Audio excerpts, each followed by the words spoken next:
Sudut pandang dari segala persoalan hanya terbatas kepada benda yang nyata yang berada di sekitarnya. Akibatnya muncullah pola hidup konsumer yang tujuannya tidak lain adalah prestise, harga diri, kebanggaan, dan kemegahan. Maka terjadilah perlombaan di dalam mengejar sesuatu yang bernama materi. Mereka menyangka bahwa itu semua dapat mengekalkan kebahagiaan, dapat menunjang kehidupan yang langgeng. Ada yang berlomba-lomba mengejar-ngejar harta. Seluruh waktu dalam hidupnya habis untuk mengejar harta. Tidak peduli siang atau malam, sore atau pagi. Sujud tidak lagi sempat, Allah dilupakan dengan agama jauh. Ada yang berlomba mengejar-ngejar pangkat, jabatan, dan kedudukan. Tidak peduli menjilat ke atas, menginjak ke bawah, atau menyikut kiri dan kanan. Bahkan teman pun jadi lawan, lawan pun jadi teman. Bukan soal, yang penting pangkat terkejar. Ada yang berlomba memperbanyak kendaraan.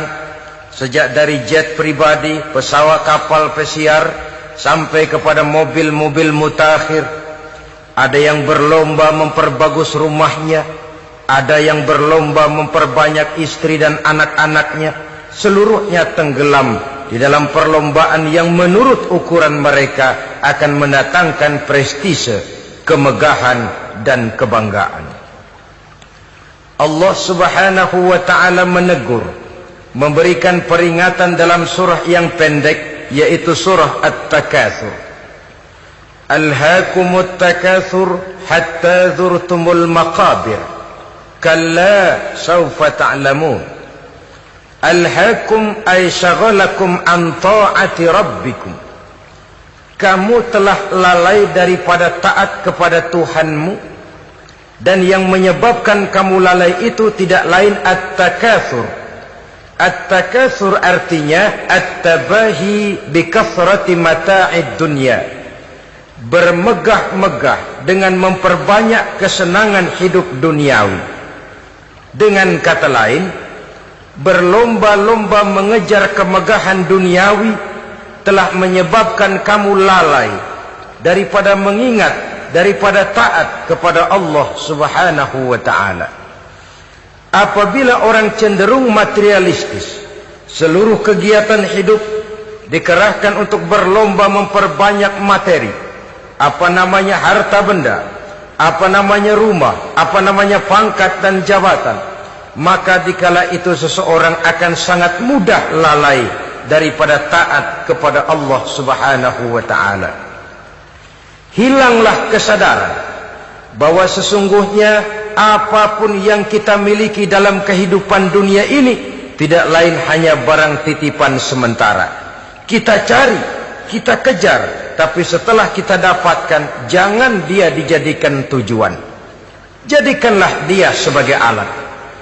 Apabila harta benda duniawi sudah dijadikan sebagai tujuan daripada kehidupan, maka sesungguhnya kita sudah terseret dalam satu siklus, satu lingkaran setan yang tidak akan pernah berujung. Sebab manusia dalam berhadapan dengan materi duniawi tidak akan pernah mengenal kata cukup, tidak akan pernah mengenal kata puas, dan tidak akan pernah bertemu dengan titik. Selalu koma, selalu kurang, selalu tidak ada cukupnya. Apalagi kalau bicara soal keenakan, kenikmatan, kesenangan, itu cuma sekedar sudut pandang saja. Saudara barangkali kalau menghayal akan berkata, alangkah enaknya jadi menteri, naik mobil empuk ber-AC, kemana-mana disambut.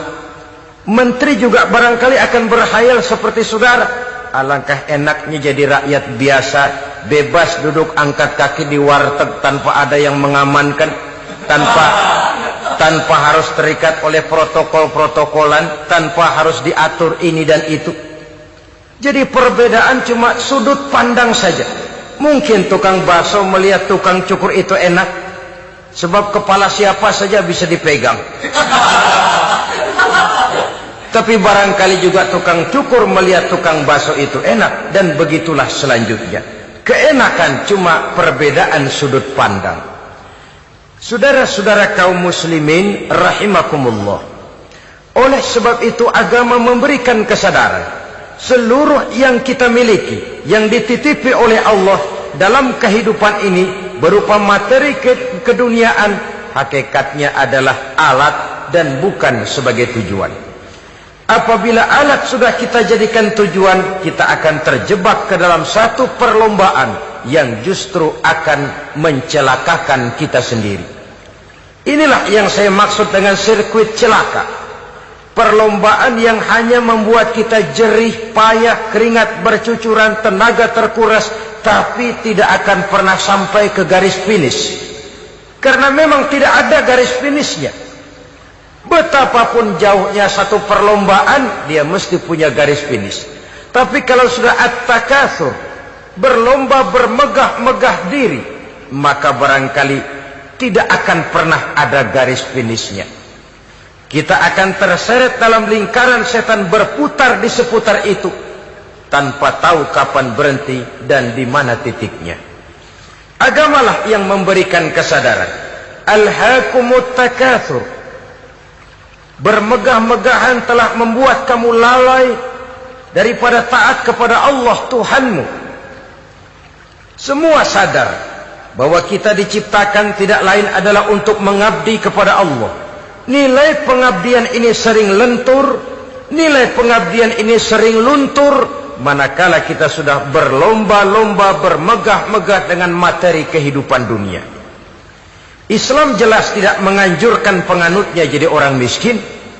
Bahkan Imam Ali karramallahu wajhah pernah mengatakan, kemiskinan bisa menyebabkan kekufuran.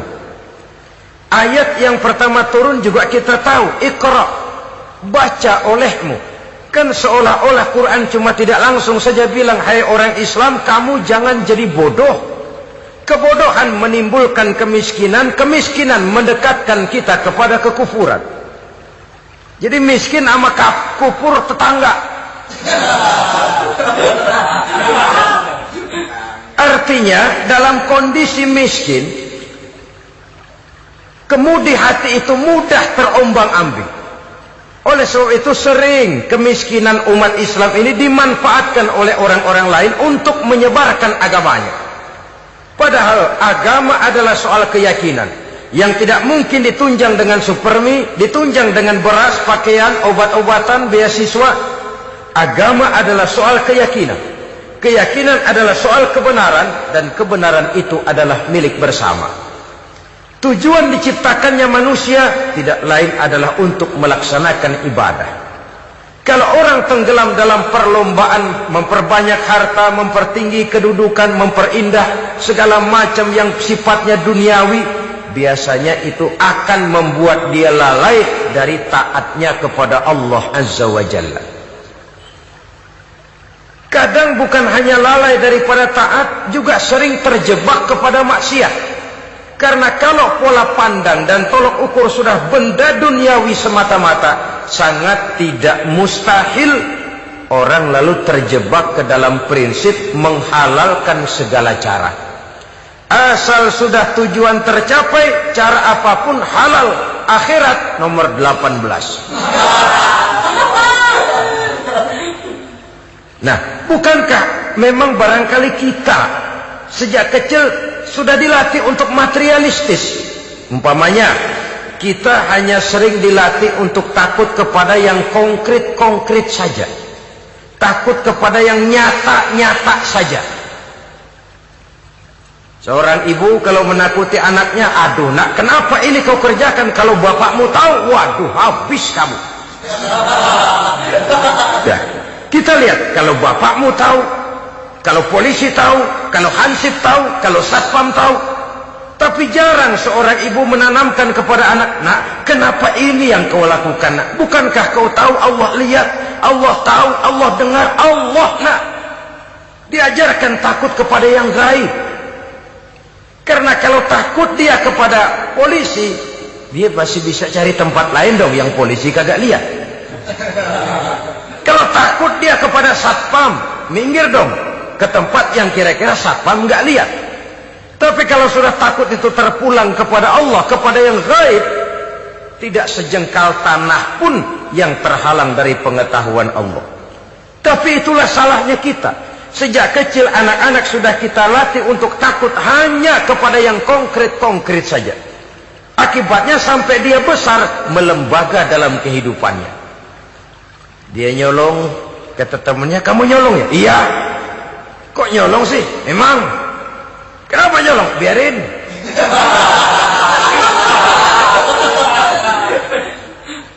Kamu kan tahu Allah lihat? Tahu. Kenapa nyolong juga? Biarin. Asal orang jangan lihat. Kalau Allah mah lihat, dia kagak ribut. Allah enggak ribut katanya. Nah, ini kan satu refleksi yang timbul daripada kenyataan. Jikalau orang hanya dijejali rasa takut kepada yang konkret-konkret saja, kepada yang zahir-zahir saja, yang akan tumbuh lalu mental kucing. Sopan, tenang, kalem, ayem, nggelenggem. Kalau ada orang, sedikit orang meleng, kucing kelihatan watak aslinya. Saudara-saudara kaum muslimin rahimakumullah. Oleh sebab itulah maka agama lewat surah yang kita bicarakan pada pertemuan ini memberikan peringatan. Kala, jangan begitu dong. Kamu boleh mencari dunia, silahkan cari harta yang banyak, cari pangkat yang tinggi, tapi jangan itu membuat kamu lalai daripada taat terhadap Allah Subhanahu wa ta'ala. Jangan karena keinginan mendapat harta yang sebanyak-banyaknya lalu melakukan segala macam cara asal tujuan tercapai. Itu sudah membuat kita lalai. Jangan karena ingin mengejar kedudukan yang tinggi lalu jilat atas injak bawah. Nggak mempan jilat, dukun dipakai.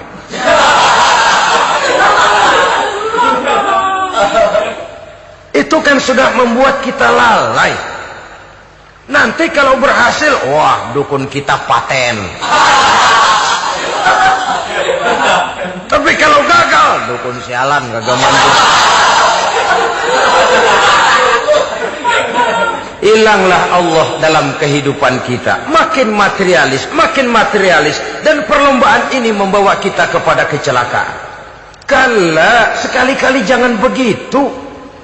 Berlomba boleh, cari uang yang banyak. Tapi setelah uang didapatkan, jadikan dia sebagai alat, jangan dijadikan sebagai tujuan. Saudara, bekerjalah yang giat, carilah uang, tapi setelah dapat ajak ngomong tuh duit. Bagaimana ajak ngomongnya? Gini, duit, setengah mati gue nyari lo duit lo. Sore, pagi, siang, malam, peras keringat, banting tulang kaki, jadi kepala, kepala jadi kaki, nyariin elu duit. Sekarang kamu sudah saya dapatkan, kamu milik saya duit. Karena kamu milik saya, jadilah kamu budak saya. Jangan saya yang jadi budak kamu. Ini idealnya. Kamu harus jadi budak saya, jangan saya yang jadi budak kamu. Nyatanya kan ada orang nyari duit, setelah duitnya banyak dibudakin oleh duit. Dia sendiri tidak bisa merasakan kesenangan daripada duitnya, konon lagi orang lain. Mau ke pasar ngitung 16 kali. Naik bajai 1000. 1000 itu kalau ratusan semua 1000 lembar. Hitung-hitung, mendingan jalan kaki. Jalan kaki, tengah hari bolong, panas, kan dibudakkan oleh uang. Cari karier, kejar pangkat, kejar kedudukan. Setelah ditemukan itu, jadikan dia sebagai alat, jangan dijadikan tujuan. Pangkat kau milikku, karena kau milikku kau harus jadi budakku, jangan aku yang jadi budak kau pangkat. Satu saat dia harus lepas dari kita, jiwa ini lapang. Kenapa? Dahulu pun ketika lahir ke dunia tidak ada pangkat yang kita sandang. Dahulu pun ketika lahir ke dunia tidak ada harta yang kita bawa. Jadi harta itu, pangkat itu, kedudukan itu ada dalam hati, tapi tidak berurat dan berakar. Kalau dia berurat dan berakar dalam hati, berat misah sama harta itu. Berat. Sekedar ngasih fakir miskin cepet juga berhitungnya 17 lembar.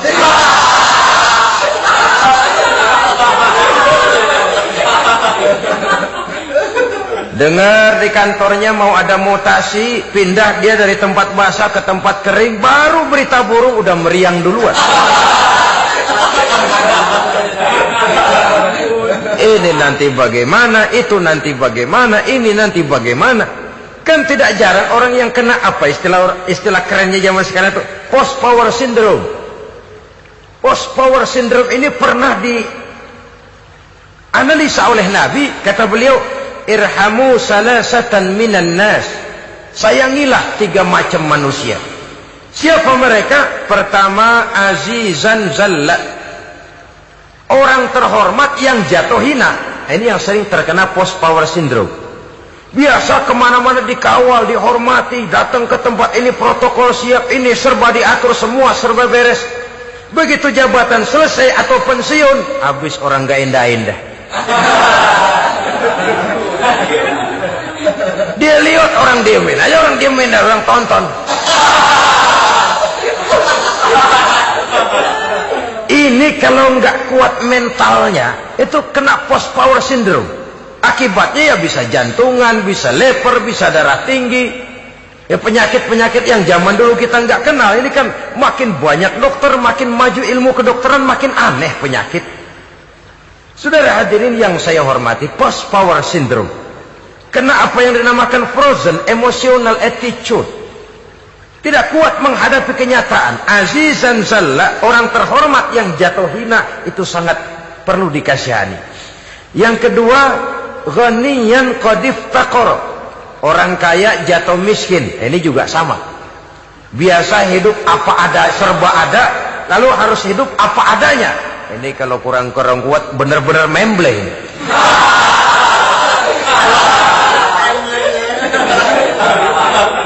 Kalau tidak kuat mentalnya, biasa hidup serba enak, serba nikmat, cuma kerjanya neken cek, main apa itu kredit card, macam-macam fasilitas dipunyai. Tahu-tahu jatuh bangkrut, jatuh miskin. Kalau tidak fondasi agamanya kuat, bisa gantung diri, bisa bunuh diri, bisa frustasi, bisa terkena psikosomatik, tekanan jiwa mempengaruhi faktor biologis. Timbullah tekanan, terjadilah penyakit aneh-aneh. Al-ghaniyan qad iftaqara, orang kaya jatuh miskin, itu perlu dikasihani. Yang ketiga, wa faqihan yal'abu bihil juhal, ahli fikih tapi dipermainkan oleh orang-orang bodoh.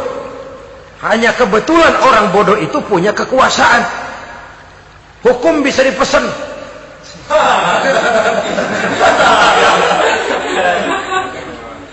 Aturannya haram, Ustaz, ada haram dikit aja dah.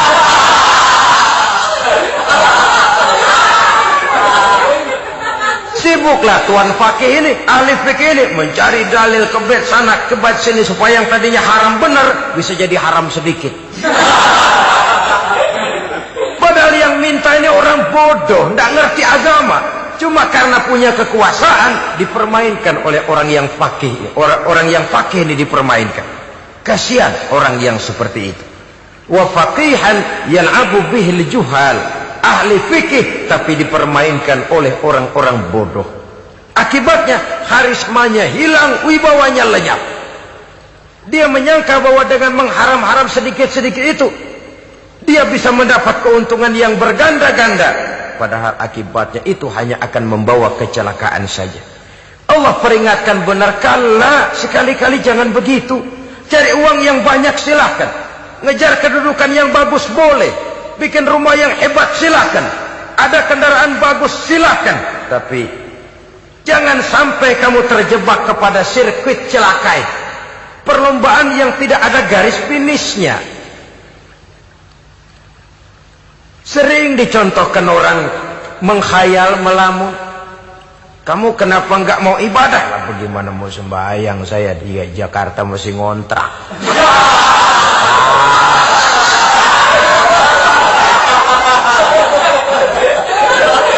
Bingung, tiap akhir tahun kontrakan habis. Kalau punya rumah sendiri walaupun kecil-kecilan, tenanglah saya ibadah. Baiklah, oleh Allah diberikan rezeki bisa bikin rumah walaupun kecil-kecilan. Sudah punya rumah sendiri, belum juga ibadah, apalagi mulur lagi. Habis bagaimana mau sembahyang, rumah kecil banget. Pinggir kali, asal hujan bocor ya.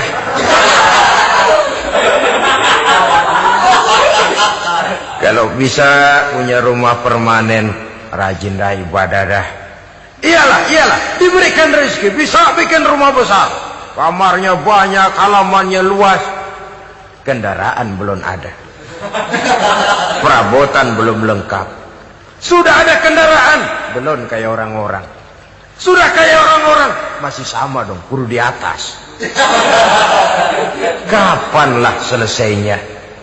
Kala, sekali-kali jangan begitu. Jangan kamu mengumpulkan harta bermegah-megah membuat kamu lalai dari taat kepada Tuhanmu. Engkau tinggalkan rukuk dan sujud, engkau jauh dari masjid, engkau kering dari kehidupan beragama. Sebab itulah maka pembangunan fisik material tidak bisa dipisahkan dengan pembangunan mental spiritual. Tidak hanya cuma dalam teori, tapi juga harus dalam praktek. Selalu pembangunan yang hanya mengarah kepada fisik material, jauh dan kering dari agama, hanya akan melahirkan manusia-manusia materialistis yang terjebak di dalam sirkuit celaka perlombaan yang tidak pernah mengenal garis finish. Sebab itu agama mengajarkan, orang kaya itu siapa sih? Yang banyak duit? Belum tentu. Yang kebunnya di mana-mana ngebelakang?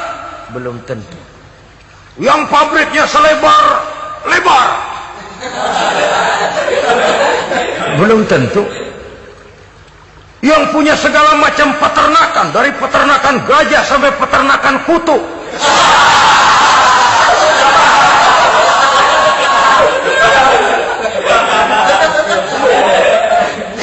Belum tentu. Agama memberikan tuntunan yang sangat luhur.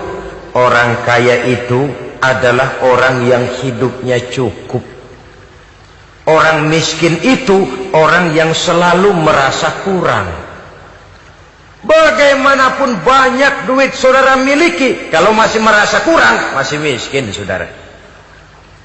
Saya punya uang 1.000 rupiah, Anda punya uang 1 juta rupiah.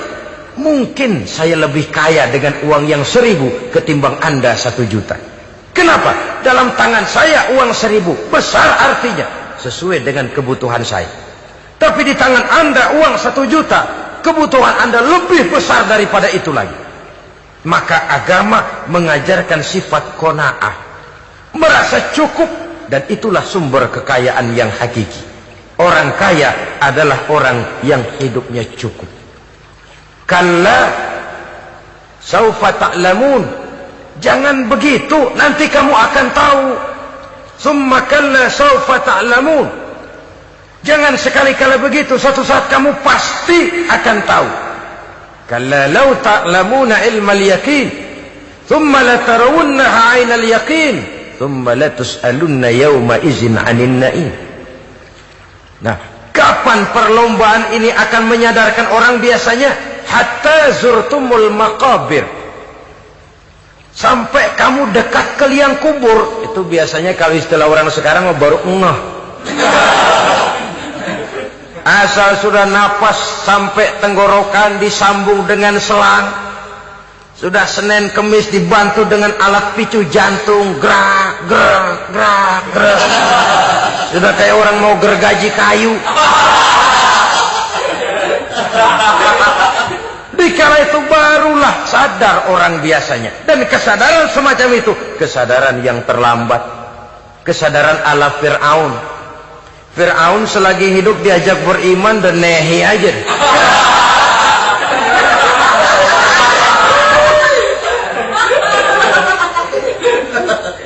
Tapi ketika dia tenggelam di lautan merah bersama seluruh tentaranya, dikala nafas hampir terputus, keluar ucapannya, amantu bi Rabbi Musa wa Harun. Aduh, kalau begini mah saya juga percaya kepada Tuhannya Musa dan Harun. Saya beriman kepada Allah. Lagi timbul tenggelam mau sekarat baru beriman. Hatta zurtumul maqabir. Kamu telah lalai dari sebab bermegah-megah sampai kamu masuk ke liang kubur, dekat ke liang kubur. Kalimat zurtum di sini menjelaskan bahwa kubur itu tidak selamanya. Zurtum itu dari kalimat zaro ya zuru, berziarah. Orang berziarah kan sebentar. Ke kubur itu sama dengan berziarah kita di situ. Sebentar, tidak akan selamanya, tidak akan kekal dalam kubur. Bahwa kubur itu cuma satu halte dari sekian halte yang harus kita jalani. Hatta zurtumul maqabir ay mutum wa dufintum fil kubur. Sampai kamu mati, dikubumikan dalam kubur, barulah kamu sadar bahwa perlombaan itu hanya sia-sia. Bahwa perlombaan itu tidak akan pernah mengenal garis finish. Bahwa perlombaan itu akan membuat kamu celaka. Begitulah umumnya kebanyakan orang yang terjebak ke dalam paham materialis, baru menyadari kesalahan langkahnya pada saat napas sudah sampai di tenggorokan. Ternyata uangnya yang miliaran rupiah tidak sanggup menyambung nafasnya. Ternyata kendaraan yang serba mewah berkilat tidak sanggup meneruskan kehidupannya. Ternyata pangkat jabatannya yang tinggi yang membuat dia menyebabkan temannya jadi lawan-lawannya jadi teman, tidak akan sanggup menghentikan sang malaikat maut. Kalau keadaan sudah begitu, baru sadarlah kita terlambat. Karena saat seperti itu akan dihadapi oleh setiap orang. Kala, jangan begitu. Sadarlah kamu bahwa kalau sudah dekat ke liang kubur kamu baru insaf, itu terlambat. Sebelum nafas sampai di tenggorokan, pintu tobat masih selalu terbuka. Tapi manakala nafas sudah sampai di tenggorokan, tertutuplah pintu tobat untuk orang yang bersangkutan. Oleh sebab itu, perlombaan dengan bermegah-megah terhadap materi duniawi, tolok ukur dan pandangan hidup yang terbatas kepada wujud benda semata-mata, memang sering menyebabkan orang lalai, sering menyebabkan orang lupa diri, tidak sadar tentang hakikat yang terpenting dari kehidupan ini, yaitu tentang dari mana dia datang, di mana dia sekarang, dan kemana dia akan pulang. Sungguh, ilmu pengetahuan tidak akan pernah mampu menjawab persoalan ini. Sungguh, filsafat juga tidak berdaya menghadapi pertanyaan seperti ini. Hanya agama yang mampu memberikan kepastian batin tentang hakikat dari mana kita datang, di mana kita sekarang, dan kemana kita akan pulang. Makin kita renungi pertanyaan ini, makin kita menemukan diri sendiri. Dan makin kita menemukan mengenal diri sendiri, kita akan semakin mengenal Allah Subhanahu wa ta'ala. Semakin kita mengenal Allah, maka akan semakin terpanggil kita untuk dekat dengannya, mentaati segala perintahnya, dan berupaya menjauhi segala yang dilarangnya. Dengan demikian selamatlah kita dari satu perlombaan yang hanya akan menyeret kita kepada menghalalkan segala cara, jauh dari agama, jauh dari Allah, bahkan jauh dari sesama manusia. Karena umumnya perlombaan seperti ini akan cenderung melahirkan manusia yang egois. Muslimin rahimakumullah. Lebih jauh, mari kita mengikuti peringatan Allah dalam surah Al-Munafiqun ayat 9. Di sini Allah Subhanahu wa ta'ala mengingatkan, A'udzu billahi minasy syaithanir rajim. Ya ayyuhalladzina amanu la tulhikum amwalukum wala auladukum an dzikrillah wa may yaf'al dzalika fa ulaika humul khasirun. Hai orang-orang yang beriman, jangan sampai hartamu dan anak-anakmu melalaikan kamu daripada mengingat Allah. Wa may yaf'al dzalik, barang siapa yang melakukan hal seperti itu, fa ulaika humul khasirun, maka merekalah sesungguhnya orang-orang yang merugi. Rugi dunia, rugi akhirat. Disebutkan di sini dua hal yang sering menyebabkan kita jadi lalai. Amwal dan aulad. Harta dan anak-anak.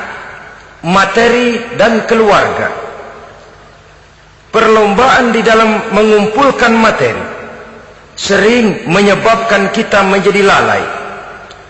Begitu juga amanah berupa anak ini sering kita lalaikan atau sering membuat juga kita menjadi lalai. Kita lalaikan dalam arti bahwa keduanya, baik harta baik anak, merupakan amanah dari Allah. Setiap orang tua akan dimintakan pertanggungan jawab. Apabila kita lalaikan amanah ini, maka resikonya akan kembali juga kepada kita. Tapi satu hal yang jelas dalam ayat 9 surah Al-Munafikun ini, bahwa perlombaan memperbanyak harta dan anak-anak yang masuk dalam kelompok at-takatsur itu tadi akan menyebabkan orang khasiru, termasuk ke dalam kelompok orang-orang yang rugi. Perlombaan yang hanya akan membawa kerugian semata-mata. Kemudian di dalam satu hadis Rasulullah sallallahu alaihi wasallam memberikan peringatan. Beliau bersabda, "Iza azzamat ummati dinaran wa dirhaman, nuzi'at minha haibatul Islam. Wa iza tasabat ummati saqatat min ainillah. Wa iza turikatil amru bil ma'rufi wan nahyu 'anil munkari, hurimat 'alaihim barakatul wahyi." Ada tiga hal yang kalau kita kerjakan akan menimbulkan tiga macam akibat di dalam hadis ini. Pertama, iza azzamat ummati dinaran wa dirhaman. Apabila umatku sudah mengagung-agungkan dinar dan dirham. Artinya kalau umatku sudah jatuh menjadi umat yang materialistis. Segalanya diukur dari dinar dan dirham. Dinar dan dirham ini kalau bahasa Inggrisnya dokat.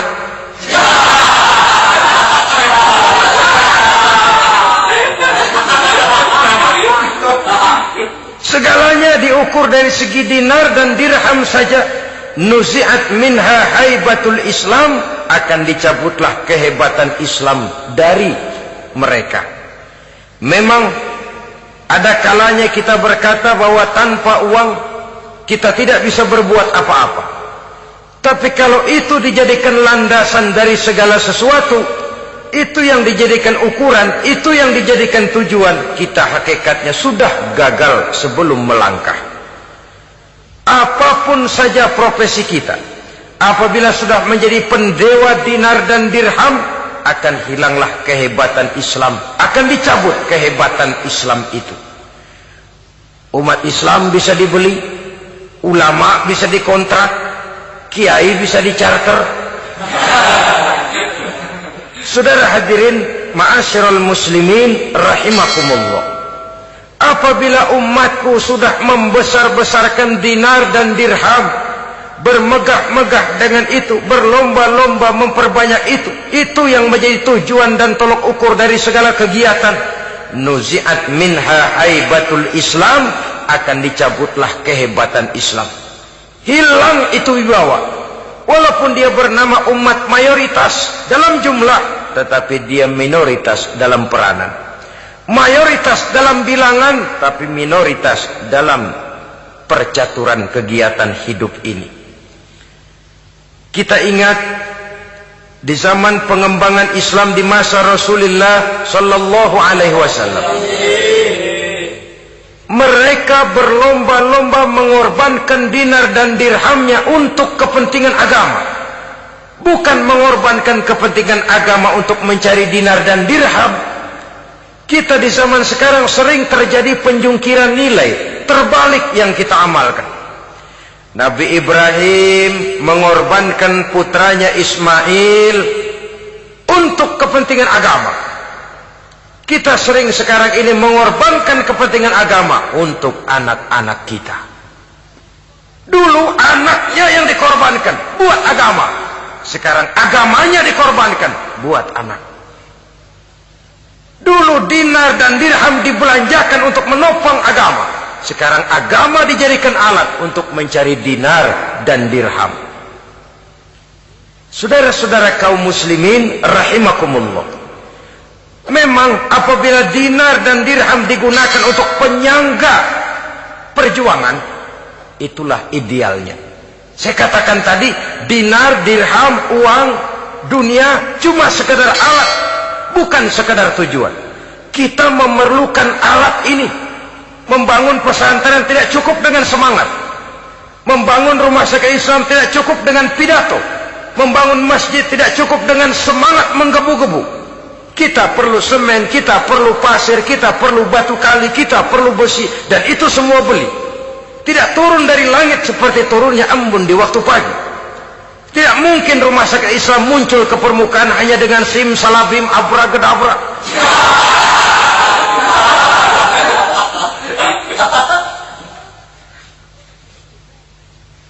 Oleh sebab itu, saya bersyukur kecenderungan belakangan ini pengajian-pengajian akbar di berbagai tempat tidak hanya sebagai ajang untuk menanamkan akidah, membina ukhuwah, tapi juga menjadi sarana di mana kita mengumpulkan dana, menghimpun potensi umat, menginventarisir potensi untuk kepentingan pengembangan daripada agama.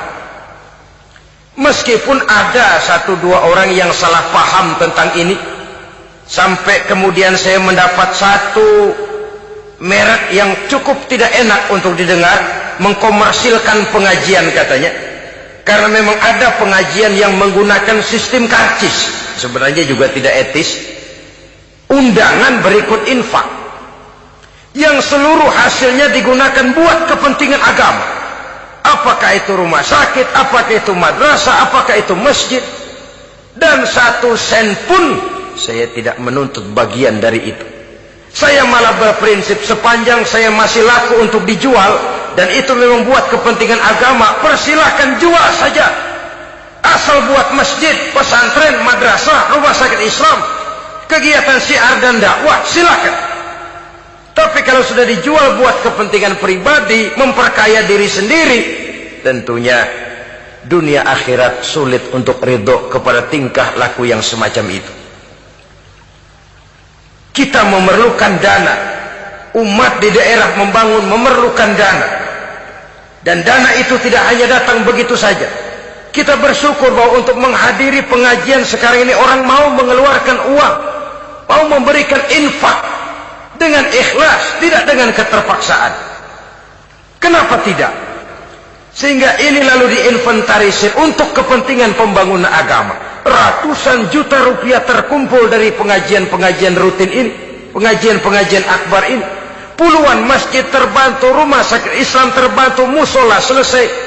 Ya walaupun tidak lalu semuanya beres, tapi gemaknya itu sudah cukup menyentuh untuk menyadarkan orang bahwa harta baru kekal kalau dia sudah dibelanjakan di jalan Allah. Nah, yang celaka kalau dinar dan dirham itu yang dijadikan tujuan. Mengadakan pengajian semata-mata untuk cari uang, uangnya buat kantongnya dewek. Itu yang membuat dicabutnya kehebatan Islam itu. Segalanya diukur dari sudut itu. Sehingga ketika seseorang datang bertanya tentang hal-hal yang berkaitan dengan ini, maka hal semacam ini sesungguhnya satu nikmat yang perlu kita syukuri sepanjang menginventarisir potensi umat benar-benar digunakan buat kepentingan daripada agama kita. Jadi peringatan tegas dari Nabi ini, iza azamat ummati dinaron wa dirhaman nuzi'at minha haibatul Islam. Apabila umatku sudah mengagung-agungkan dinar dan dirham, maka akan dicabutlah kehebatan Islam dari tengah-tengah mereka. Remeh saja orang memandang kita, enteng saja orang memandang kita. Satu. Yang kedua, peringatan Nabi, wa iza tasabat ummati saqatat min ainillah. apabila umatku sudah saling mencaci maki, apabila umatku sudah saling berbantah-bantahan, saqatat min ainillah, jatuhlah mereka dalam pandangan Allah. Kalau sesama umat ini sudah saling menjelekkan, apakah yang menjelekkan itu lebih bagus dari yang dijelekkan di hadapan Allah? Dua-duanya sama rendahnya. Pribadi saya mungkin puas kalau saya bisa menghantam saudara di depan umum, menjelek-jelekkan nama saudara. Tapi lebih baikkah saya dalam pandangan Allah? Sama rendahnya dengan orang yang saya jelekkan. Itu pun kalau yang dijelekkan benar-benar jelek. Kalau cuma sekedar fitnah, wah, lebih celaka lagi nasib si orang itu tadi. Ini artinya menyadarkan kita bahwa umat ini sudah diikat dengan akidah. Beraneka ragam kita, tapi harus ada kebersamaan. Berbeda kita, tapi harus satu. Sebagai satu ummatan wahidah, satu umat yang satu. Oleh sebab itu, persamaannya lah yang harus kita angkat ke permukaan, bukan perbedaannya yang kita perbesar. Sudah datang waktunya umat Islam bangun dari tidurnya, jangan lagi dibuai oleh irama mayoritas. Sudah lewat masanya kita bertengkar karena persoalan-persoalan kecil yang tidak prinsip. Sudah datang waktunya umat Islam bersatu, menyusun saf yang lebih lurus, oleh karena ia dihadapkan kepada tantangan-tantangan yang tidak semakin ringan. Kalau kita bertengkar dengan kita, kalau kita saling mencaci sesama kita, bukankah Yahudi tepuk tangan? Bukankah Nasrani menari-nari? Bukankah pihak ketiga akan menangguk di air keruh? Dan kerugian akan terpulang kepada kita semua. Tapi inilah realita, bahwa yang kita hadapi ini sesungguhnya musuh kita di luar kita, bukan di dalam kita. Apakah itu kemiskinan, kebodohan, maksiat, munkarat, ketidakadilan, kezaliman, kesewenang-wenangan, dan lain sebagainya. Yang musuh jadikan musuh, yang teman mari kita rangkul. Jangan terbalik, teman dimusuhi, musuh malah dirangkul. Maka berpesta poralah musuh-musuh Islam ini. Saudara-saudara kaum muslimin rahimakumullah, Nabi memperingatkan dengan tegas, wa iza tasabat ummati saqatat min ainillah. Jikalau umatku sudah saling mencaci maki, sudah saling berbantah-bantahan, jatuhlah mereka dalam pandangan Allah. Satu ayat menjelaskan, jangan sebagian kamu meremehkan, yaskhar, mengecilkan, menganggap enteng orang lain. Boleh jadi yang dihina, diremehkan, dianggap enteng itu nilainya lebih bagus daripada yang menganggap enteng. Hakikat segala sesuatu itu cuma kembali kepada Allah. Di sanalah penilaian finalnya. Manusia hanya melihat yang zahir. Makin banyak harapan hidup ini kita gantungkan kepada manusia, makin banyak kita harus bersiap untuk kecewa. Saudara-saudara kaum muslimin rahimakumullah. Kemudian yang ketiga peringatan dari baginda Nabi, wa iza turikatil amru bil ma'rufi wan nahyu 'anil munkari hurimat 'alaihim barakatul wahyi. Apabila amar ma'ruf dan nahi munkar telah ditinggalkan, maka akan hilanglah keberkahan wahyu, akan hilanglah keberkahan Quran, akan sirnalah keberkahan agama. Amar ma'ruf dan nahi munkar ditinggalkan, artinya di tengah masyarakat sudah tidak ada lagi yang menyerukan ini baik, ini tidak baik, ini halal, itu haram. Mari kita sholat, mari makmurkan taklim, santuni yatim piatu, makmurkan masjid. Seruan ke arah itu tidak lagi terdengar. Sementara tinggalkan judi, tinggalkan minuman keras, jauhi zina, seruan semacam itu pun tidak lagi terdengar. Maka hilanglah keberkahan wahyu itu. Karena amar ma'ruf dan nahi munkar merupakan bagian daripada ajaran agama kita. Menjadi sponsor dari segala macam kebajikan dan menjadi penghalang daripada segala macam kemunkaran sesuai dengan batas kemampuan yang kita miliki masing-masing. Nah, saya kembali kepada persoalan pokok di awal pembicaraan tadi. Bagaimana jalan keluarnya? Jalan keluarnya tidak lain adalah upaya. Bagaimana kegiatan yang sifatnya fisik material ini diimbangi dengan kegiatan yang bersifat mental spiritual, upaya menghidupkan majelis-majelis taklim, upaya memakmurkan masjid-masjid sebagai laboratorium rohani untuk mewujudkan keseimbangan dalam pola pikir yang akan berlanjut dalam gerak hidup yang kemudian akan tertuang dalam segala perbuatan manusia. Apabila sudah terwujud kepincangan dalam pola pikir, akan pincanglah caranya bertindak dan berbuat, akan pincanglah pandangan hidupnya, akan pincanglah orientasinya di dalam kehidupan ini. Oleh karena itu, Islam dalam berbagai aspek kehidupan mengajarkan sistem keseimbangan. Mencari harta boleh, tapi tidak boleh keluar dalam kerangka fastabiqul khairat. Berlomba-lomba silakan, tapi untuk kebaikan. Bukan untuk bermegah-megah, bukan untuk menumbuhkan gengsi, bukan untuk meninggikan prestise dan harga diri, tapi fastabiqul khairat, berlomba-lomba di dalam mengejar kebajikan, di dalam menyebarkan kebaikan. Bukan sekedar berlomba-lomba, tapi tolong menolong, bantu membantu. Ta'awanu 'alal birri wat taqwa wala ta'awanu 'alal ismi wal udwan. Bertolong-tolonganlah kamu di dalam kebaikan dan takwa, jangan bertolong-tolongan di dalam perbuatan dosa dan permusuhan. Kerjasama di dalam kebaikan, kerjasama di dalam ketakwaan. Ada satu contoh yang menarik bahwa umat Islam di dalam ia menjalin kebersamaan itu harus seperti orang main sepak bola. Saudara lihat, orang main sepak bola, kalau pertandingan belum dimulai, silakan kumpul di luar lapangan, atur strategi yang baik. Tapi kalau pertandingan sudah dimulai, turun ke lapangan hijau, jangan kumpul terus. Masa ada sepak bola gotong royong, groyok ke sana, groyok ke sini, ya kalah terus.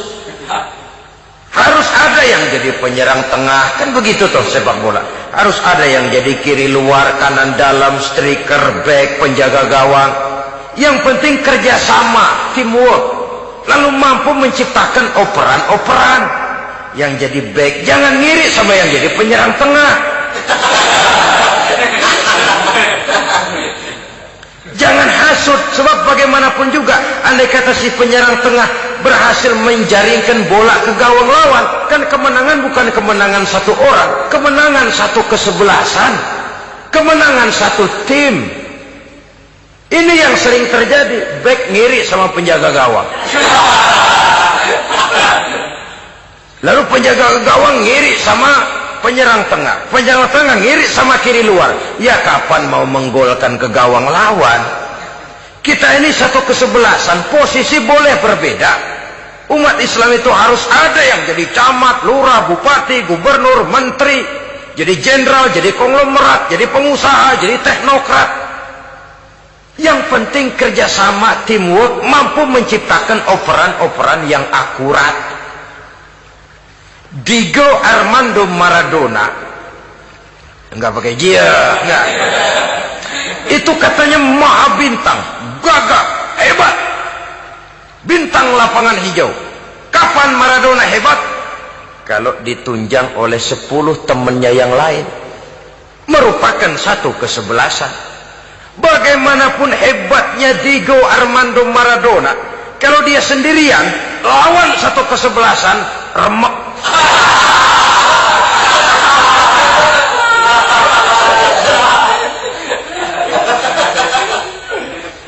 Dia hebat, dia jenius, dia maha bintang karena dapat operan dari teman-temannya. Bukan jegalan, operan. Jadi oleh sebab itu bagaimana kita menciptakan operan-operan akurat yang akan melahirkan kebersamaan di tengah-tengah umat. Artinya, satu contoh saja. Misalnya seorang pengusaha besar, oleh karena kesibukannya di dunia bisnis, tidak perlu jadi ketua pembangunan musola. Tapi kalau ada musola belum selesai, operan. Operannya itu yang penting. Apa yang dioper itu? Semen, apa batu kali, apa besi? Yang penting operan. Operannya akurat. Kadang-kadang ada terjadi juga frustasi ngelihat lawan kesebelasannya terlalu kuat, ngoper ke gawang sendiri. Jebol. Kan sering terjadi begitu. Muslim didukung oleh umat Islam, ketika punya posisi menguntungkan malah mempersulit Islam. Ini kan ngoper ke gawang sendiri, bunuh diri namanya.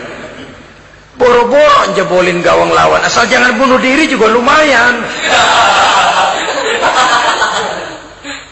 Jadi kalau saja kita mampu menciptakan kebersamaan seperti ini, baju boleh berbeda. Seorang muslim boleh dibungkus baju ABRI, boleh dibungkus baju dokter, boleh dibungkus baju teknokrat, boleh dibungkus baju konglomerat, sekedar baju. Tapi kalau terbukalah baju itu, kelihatan dadanya, terbersit nilai imannya, meresap sampai ke tulang sumsumnya. Dan pada saat Islam dikuti-kuti, akan timbul kecintaannya, akan timbul, saya muslim dan saya bangga dengan Islam saya. Saya muslim dan saya mau berbuat untuk Islam saya. Saya muslim dan saya siap mati untuk Islam saya. Dengan baju apapun dia terbungkus, kalau roh, jiwa dan semangat semacam ini tertanam, saya yakin kita umat Islam akan mampu berbuat lebih banyak dengan mewujudkan operan-operan akurat yang sangat diharapkan oleh umat itu tadi. Oleh sebab itu, saudara-saudara kaum muslimin rahimakumullah, baju boleh berbeda, bendera boleh beraneka warna, tapi jikalau bernama muslim, persamaannya yang dicari, jangan perbedaannya yang diperbesar.